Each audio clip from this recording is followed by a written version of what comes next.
ओम शांति। 9/8/2024 के साकार अनमोल धारणा युक्त ईश्वरीय महावाक्य हैं। मीठे बच्चे, ज्ञान की धारणा करते रहो तो अंत में तुम बाप समान बन जाएंगे। बाप की सारी ताकत तुम हजम कर लेंगे। क्वेश्चन: किन 2 शब्दों की स्मृति से स्वदर्शन चक्रधारी बन सकते हो? आंसर: उत्थान और पतन, सतो प्रधान और तमो प्रधान, शिवालय और वैशाल्य। यह दो बातें स्मृति में रहें तो तुम स्वदर्शन चक्रधारी बन जाएंगे। तुम बच्चे अभी ज्ञान को यथार्थ रीति जानते हो। भक्ति में ज्ञान नहीं है, सिर्फ दिल खुश करने की बातें करते रहते हैं। भक्ति मार्ग है ही दिल खुश करने का मार्ग। ओम शांति। मीठे मीठे रूहानी बच्चों प्रति बाप बैठ समझाते हैं। अब तुम बच्चों के लिए बाप कहते हैं तुम कितने ऊंच थे। उत्थान और पतन का यह खेल है। तुम्हारी बुद्धि में अब है कि हम कितने उत्तम और पवित्र थे, अब कितने नीच बने हैं। देवी देवताओं के आगे तुम ही जाकर कहते हैं आप ऊंच हो, हम नीच हैं। पहले ये पता नहीं था कि हम ही ऊंच ते ऊंच और नीच ते नीच बनते हैं। अभी बाप तुमको बनाते हैं। मीठे मीठे बच्चे, तुम कितने ऊंच पवित्र थे, फिर कितने अपवित्र बने हो। पवित्र को ऊंच कहा जाता है, उसको कहा जाता है वाइसलेस वर्ल्ड, नई दुनिया, वाइसलेस वर्ल्ड। वहाँ तुम्हारा राज्य था जो फिर अब स्थापन कर रहे हो। बाप सिर्फ इशारा देते हैं कि तुम बहुत उत्तम शिवालय सत्युग के निवासी थे। फिर जन्म लेते लेते आधा से तुम विकार में गिरे तो पतित विशेष बने। आधा कल्प विशेष रहे, अब फिर तुमको वाइसलेस सतो प्रधान बनना है। 2 अक्षर याद करना है। अभी यह है तमो प्रधान दुनिया। सतो प्रधान दुनिया की निशानी ये लक्ष्मी नारायण है। 5000 वर्ष की बात है। सतो प्रधान भारत में तुम्हारा राज्य था। भारत बहुत उत्तम था, अभी कनिष्ठ है। वाइसलेस से विशेष बनने में तुमको 84 जन्म लगे। भल वहाँ भी थोड़ी थोड़ी कला कमती होती जाती है, परंतु कहेंगे तो संपूर्ण निर्विकारी ना। एकदम संपूर्ण निर्विकारी श्री कृष्ण को ही कहेंगे। वह गोरा था, अब सांवरा बन गया है। तुम यहाँ बैठे हो तो बुद्धि में रहना चाहिए हम शिवालय में विश्व के मालिक थे। दूसरा कोई धर्म नहीं, सिर्फ हमारा ही राज्य था। फिर 2 कला कम हुई, जरा जरा कला कम होते होते त्रेता में 2 कला कम हो गई। पीछे विशेष बनते हैं और गिरते गिरते चीची बन जाते हैं। इसको कहा जाता है विशेष वर्ल्ड। विषय वैतरणी नदी में गोते खाते रहते हैं, वहाँ क्षीर सागर में रहते थे। तुम कल सारे वर्ल्ड की हिस्ट्री ज्योग्राफी को अपनी 84 जन्मों की कहानी को ही समझ गए हो। हम वाइसलेस थे, इनके राज्य में थे, पवित्र राजा ही थी, उसको कहेंगे फुल स्वर्ग। फिर त्रेता में सेमी स्वर्ग। यह बुद्धि में तो है ना। तो बाप ही आकर के सृष्टि के आदि मध्य अंत का राज समझाते हैं। मध्य में ही रावण आया, फिर अंत में इस विशेष दुनिया का विनाश होगा। फिर आदि में जाने के लिए पवित्र बनना है। अपने को आत्मा समझ मामे कम याद करो, अपने को देह नहीं समझो। तुमने भक्ति मार्ग में वायदा किया था बाबा आप आएंगे तो हम आपका ही बनेंगे। आत्मा बाप से बातें करती है। श्री कृष्ण कोई सर्व आत्माओं का बाप थोड़ी था। आत्माओं का बाप तो निराकार शिव बाबा एक ही है। उस हद के बाप से हद का वर्षा, बेहद के बाप से बेहद का वर्षा भारत को ही मिलता है। इसलिए सत्युग को शिवालय कहा जाता है। शिव बाबा ने आकर देवी देवता धर्म की स्थापना की, यह तो सदैव याद रखना चाहिए। खुशी की बात है ना। अभी हम फिर शिवालय में जाते हैं। कोई मरता है तो कहेंगे स्वर्ग गया, परंतु ऐसे कभी कोई जाता नहीं है। ये सब भक्ति मार्ग के गपोड़े हैं, दिल खुश करने के लिए। सच सच हेवन में तो अभी तुम जाने वाले हो। वहाँ कोई रोग आदि होता नहीं, तुम सदैव हर्षित रहते हो। तो बात कितना सहज करके छोटे छोटे बच्चों को जैसे बैठ समझाते हैं, भल बाहर में कहाँ भी रहते तुम ऊंच पद पा सकते हो। इसमें पवित्रता तो पहले मुख्य है। खान पान शुद्ध हो। देवताओं के आगे कभी सिगरेट बीड़ी आदि का भोग लगाने से क्या होगा? ग्रंथ के आगे कभी अंडे व बीड़ी आदि का भोग रखा है क्या? ग्रंथ को समझते हैं यह जैसे गुरु गोविंद का शरीर है। ग्रंथ को इतना मान देते हैं, यह गुरु की जैसे देह है। ऐसे सिख लोग समझते हैं, परंतु गुरु नानक ने थोड़ी बैठ ग्रंथ लिखा है। नानक ने तो अवतार लिया, सिख लोगों की वृद्धि हुई, बाद में वह ग्रंथ आदि लिखे गए। अब गीता के लिए समझते हैं यह श्री कृष्ण का रूप है। ऐसे मानो जैसे नानक का ग्रंथ, वैसे श्री कृष्ण की गीता गाई हुई है। श्री कृष्ण भगवानो वाच्य ही कहते रहते हैं। इसको कहा जाता है अज्ञान। ज्ञान तो एक परम पिता परमात्मा में ही है। गीता से ही सद्गति होती है। ये ज्ञान तो बाप के पास ही है। ज्ञान से दिन, भक्ति से रात होती है। अब बाप कहते हैं आत्मा को पवित्र बनाना है, उसके लिए मेहनत करनी पड़े। माया के तूफान ऐसे ज़बरदस्त आते हैं जो ज्ञान एकदम उड़ जाता है, किसी को बोल भी न सके। पहला काम विकार ही बहुत तंग करता है, उसमें ही टाइम लगता है, तो 1 सेकंड में जीवन मुक्ति की बात है। बच्चा पैदा हुआ और मालिक बना, तुमने पहचाना शिव बाबा आया हुआ है और वर्षे के हकदार बने। गीता भी शिव बाबा ने ही गाई थी। उसने ही कहा माँ में कम याद करो, मैं ही साधारण तन में आता हूँ। श्री कृष्ण साधारण थोड़ी है, वह तो जन्म लेते हैं तो जैसे बिजली चमक जाती है, बहुत प्रभाव पड़ता है। इसलिए श्री कृष्ण का अब तक भी गायन करते हैं। बाकी शास्त्र आदि सब भक्ति मार्ग के हैं। इंग्लिश में फिलॉसफी कह देते हैं। स्पिरिचुअल नॉलेज तो स्पिरिचुअल फादर ही दे सकते हैं। खुद कहते हैं मैं तुम्हारा स्पिरिचुअल फादर हूँ, ज्ञान का सागर हूँ। तुम बच्चे भी बाप से सीख रहे हो, ज्ञान को धारण कर रहे हो, फिर पिछाड़ी में बाप मिसल बन जाएंगे। सारा मदार धारणा पर है, फिर वह ताकत आ जाएगी बाप की याद से।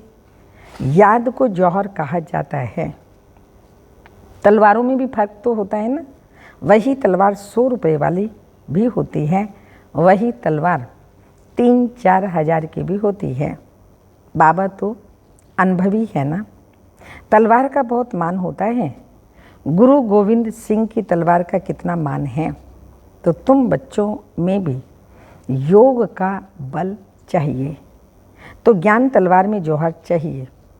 जौहर आने से फिर जल्दी समझेंगे। ड्रामा अनुसार तुम मेहनत करते रहते हो। जितना जितना बाप को याद करेंगे, याद से ही पाप कटेंगे। पतित पावन बाप ही युक्ति बता रहे हैं। फिर कल्प बाद भी ऐसे ही आकर तुमको ज्ञान देंगे। इनको भी सब त्याग करा के ऐसे ही अपना रथ बनाएंगे। तुम बच्चों को वहाँ कितनी कशिश हुई, कैसे सब के सब भागे। बाबा से कशिश है ना। अभी तुमको भी ऐसा संपूर्ण बनना है, नंबर वार ही बनेंगे। ये राजधानी स्थापन हो रही है। सृष्टि चक्र को तो समझ लिया, सतयुग आदि से कलयुग अंत तक। अभी ये संगम युग, बाप को भी जरूर आना पड़े। पावन बनाने। पावन अर्थात सतो प्रधान। फिर खाद पड़ती गई। अब वह खाद निकले कैसे? आत्मा सच्ची होती है तो जेवर भी सच्चा अर्थात गोरा शरीर होता है। आत्मा झूठी बनती तो शरीर भी पतित होता है। ज्ञान के पहले तो यह भी नमन वंदना करते हैं। लक्ष्मी नारायण का बड़ा चित्र आयल लगा रहता था। उनको ही बहुत प्यार से याद करते थे और कोई याद नहीं आता। बाहर और तरफ ख्याल जाता था तो अपने को चमाट मारते थे। मन भागता क्यों है? ब्रह्मा बाबा ऐसा करते थे। मन भागता क्यों है? दर्शन क्यों नहीं मिलता? भक्ति में था ना। फिर जब विष्णु का दर्शन हुआ तो भी कोई नारायण थोड़ी हो गया।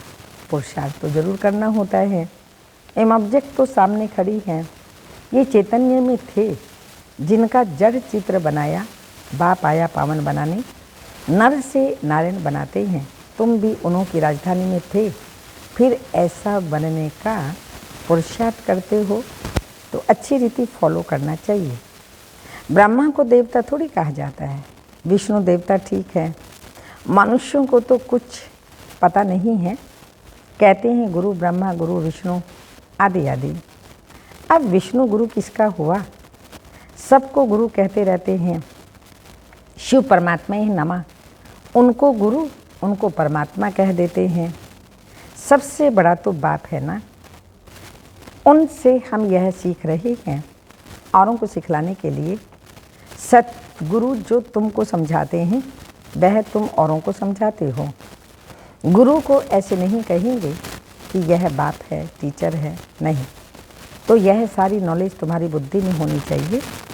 हम शिवालय में थे, अभी वैशाल्य बन पड़ा है।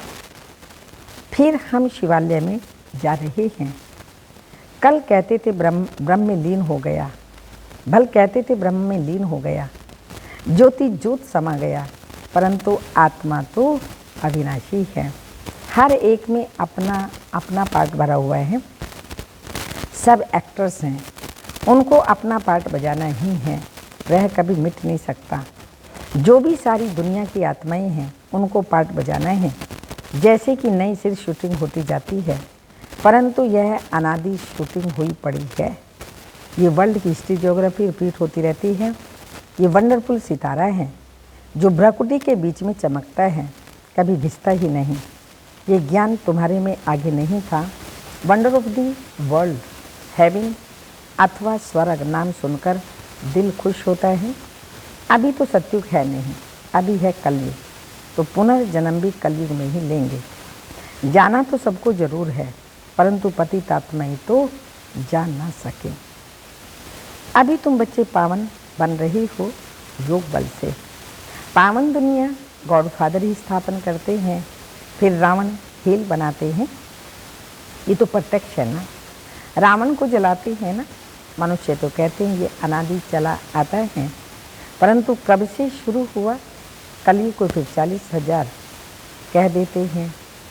तो मनुष्य घोर अंधियारे में है ना, अज्ञान नींद में सोए पड़े हैं। उससे जागना बड़ा मुश्किल है। अज्ञान नींद से जागना बड़ा मुश्किल है। जागते ही नहीं हैं। अभी है संगम युग, जबकि बाप आकर के पावन दुनिया बनाने की युक्ति बताते हैं। तुम पावन होंगे तो पावन दुनिया स्थापन हो जाएगी। ये पति दुनिया ही खलास हो जाएगी। अभी कितनी बड़ी दुनिया है। सत्युग में तो बहुत छोटी दुनिया हो जाएगी। अब माया पर जीत पाकर पावन जरूर बनना है। बात कहते हैं माया बड़ी दुस्तर है। पावन बनने में ही अनेक प्रकार डालती है। पवित्र बनने की हिम्मत रखते हैं, फिर माया आकर के क्या हाल बना देती है। घूसा लगा कर के गिरा देती है, ही कमाई ख़त्म कर देती है। फिर बहुत मेहनत करनी पड़ती है। कोई तो गिरते हैं, फिर मुंह भी नहीं दिखाते। फिर इतना ऊंच पद पा न सके। पुरुषार्थ पूरा होना चाहिए, फेल नहीं होना चाहिए। इसलिए कोई गंधर्व विवाह भी करके दिखाते हैं। सन्यासी लोग कहते हैं शादी की पवित्र रहें, इम्पॉसिबल बात कहते हैं, पॉसिबल है, क्योंकि प्राप्ति बहुत है। अंतिम एक जन्म तुम पवित्र बनेंगे तो तुमको स्वर्ग की बातें होंगी। क्या इतनी बड़ी प्राप्ति के लिए तुम एक जन्म पवित्र नहीं रह सकते हो? कहते हैं बाबा हम जरूर रहेंगे। सिख लोग भी पवित्रता का कंगन बांधते हैं। यहाँ कोई धागा आदि बांधने की दरकार नहीं है, ये तो बुद्धि की बात है। तो बाप कहते हैं माँ में कम याद करो। बच्चियाँ बहुतों को सुनाती हैं, परंतु बड़े आदमियों को बुद्धि में बैठता थोड़ी है। पहले उनको अच्छी रीति समझाओ। ये सब प्रजापिता ब्रह्मा की औलाद हैं। शिव बाबा से वर्षा मिल रहा है, पति से पावन बनना है। अब बाप कहते हैं माँ में कम याद करो। ऐसा तो कोई कह न सके। पहले तो उनकी बुद्धि में बिठाना है। भारत वाइसलेस था, अभी विशेष है, फिर वाइसलेस कैसे बनेगा? भगवानो वाच्य माँ में कम याद करो। बस इतना कहे तो भी ओहो भाग्य, परंतु इतना भी कह नहीं सकेंगे, भूल जाएंगे। बाबा ने समझाया था, उद्घाटन तो बाप ने कर दिया, बाकी तुम निमित्त कर रहे हो। फाउंडेशन लगा दिया, बाकी अब सर्विस स्टेशन पर उद्घाटन होता है। यह तो गीता की ही बात है। गीता में भी है, हे बच्चों तुम काम पर जीत पहनो तो ऐसे जगत जीत बनेंगे। लक्ष्मी नारायण जैसे जगत जीत बनेंगे 21 जन्मों के लिए। बल खुद ना बने, औरों को तो समझाएं। ऐसे भी बहुत हैं, औरों को उठाकर खुद गिर पड़ते हैं। काम महाशत्रु है, एकदम गट्टर में गिरा देता है। जो बच्चे काम पर जीत पाते हैं वही जगत जीत बनते हैं। अच्छा, मीठे मीठे सिक्के लदे बच्चों प्रति माता पिता बाप दादा का याद प्यार। Good morning diamond morning. रूहानी बाप की रूहानी बच्चों को नमस्ते। हम रूहानी बच्चों की रूहानी माता पिता बाप दादा को याद प्यार। गुड मॉर्निंग डायमंड मॉर्निंग, ओम नमस्ते। धारणा के लिए मुख्य सारे हैं। इस अंतिम जन्म में सर्व प्राप्तियों को सामने रख पावन बनकर दिखाना है। माया के विघ्नों से हार नहीं खानी है। सेकंड पॉइंट, एम ऑब्जेक्ट को सामने रख पूरा पुरुषार्थ करना है। जैसे ब्रह्मा बाप पुरुषार्थ कर नर से नारायण बनते हैं, ऐसे फॉलो कर गद्दी नशीन बनना है। आत्मा को सतो प्रधान बनाने की मेहनत करनी है। वरदान, अधिकारी बन समस्याओं को खेल खेल में पार करने वाले हीरो पार्टधारी भव। स्पष्टीकरण, चाहे कैसी भी परिस्थिति हो, समस्याएं हों, लेकिन समस्याओं के अधीन नहीं। अधिकारी बन समस्याओं को ऐसे पार कर लो जैसे खेल खेल में पार कर रहे हैं। चाहे बाहर में रोने का भी पार्ट हो, लेकिन अंदर में हो कि यह सब खेल है, जिसको कहते हैं ड्रामा। और ड्रामा के हम हीरो पार्टधारी हैं। हीरो पार्टधारी अर्थात एक्यूरेट पार्ट बजाने वाले। इसलिए कड़ी समस्या को भी खेल समझ हल्का बना दो, कोई भी बोझ ना हो। स्लोगन, सदा ज्ञान के सिमरन में रहो तो सदा हर्षित रहेंगे, माया की आकर्षण से बच जाएंगे।